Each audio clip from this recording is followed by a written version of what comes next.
Quais foram os maiores acertos da sua gestão à frente do futebol e quais foram os principais erros? Aquilo que você, fazendo um balanço agora, você falou, olha, se eu pudesse voltar no tempo, eu não teria tomado tal decisão. Se eu pudesse, vamos lá, eu vou falar dos erros primeiro. Se eu pudesse voltar do tempo, eu não tinha aberto mão do orçamento que eu tinha para contratação de técnico quando o Jorge Jesus foi embora. E a gente estava no começo de pandemia, numa imprevisibilidade enorme.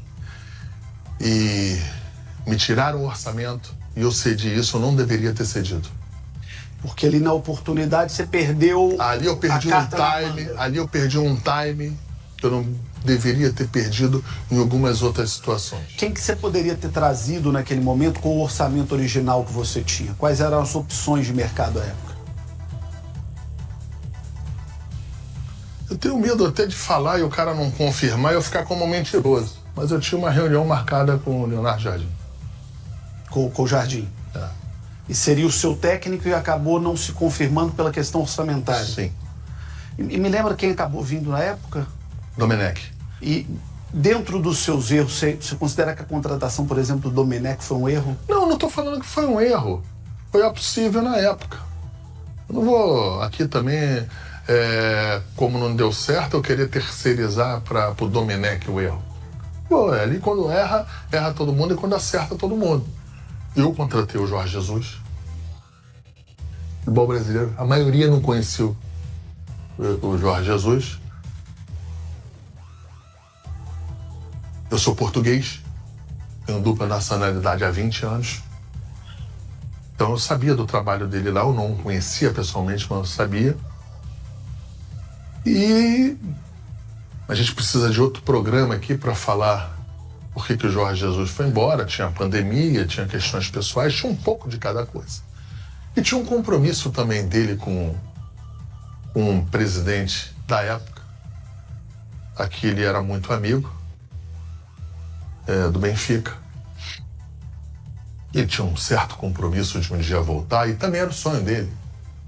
Por várias vezes eu encontrei conversando com o Jorge, era um sonho dele. Enfim, acho que esse sonho ele poderia ter ficado mais um pouquinho, mas aí também a pandemia foi você querer de uma pessoa de quase 65 anos, tá no Rio de Janeiro sozinho, num apartamento de 500 metros quadrados, a comida recebendo por debaixo da porta, como num presídio.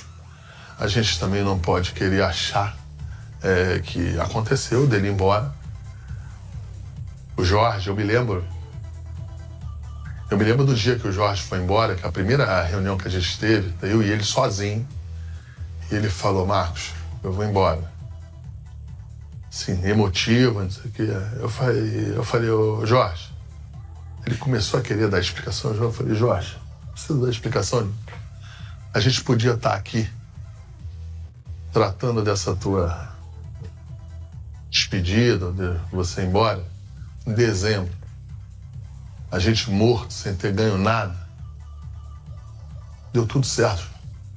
O Flamengo foi campeão brasileiro, foi campeão da Libertadores. Eu quis tirar um peso dele um pouquinho em relação a isso, porque ele queria ir, mas estava preso em algumas coisas no Brasil, né? Até pelos títulos, né? Ele queria defender esses títulos. Ele queria defender. Se fosse no boxe, eu ia falar, eu queria o cinturão. Entendeu? Então, assim, e ele, infelizmente, com a imprevisibilidade que teve, ele fez a opção de voltar. E aí foi um erro meu de ter aberto mão do orçamento. Quais foram os principais? Onde que você mais acertou e onde o Flamengo mais acertou? Eu acerto na contratação do Jorge Jesus, e muito, depois de ser muito criticado. E depois que deu certo, não fui eu. Antes de ter sido dar certo, fui eu. É a história do filho feio e do filho bonito. Entendeu? Então tá Jorge Jesus, Gabigol. O Gabigol, eu tive uma participação grande com todo mundo e pela história que ele teve aí, pela história que ele está tendo. Eu acho que eu fiz uma proteção do departamento em que custou caro para mim, custou caro para minha vida, mas eu protegi o meu presidente. Não que ele precise de proteção, mas o presidente precisa sempre estar tranquilo em outras posições do clube, na parte financeira, na parte aqui política. Eu tentei o proteger o máximo possível, ser leal o máximo possível, não a ele só, mas a ele como presidente do Flamengo, ser leal a ele e ao Flamengo. Então eu acho que eu tive um tamanho importante nessa situação. Tive muita gente me atrapalhando aqui. Quem te atrapalhou mais? Não posso, eu não vou falar agora, não é hora de eu... Não vou dar essa moral para quem me atrapalhou aqui. Mas eu tive bastante gente aqui remando contra, mas deu tudo certo.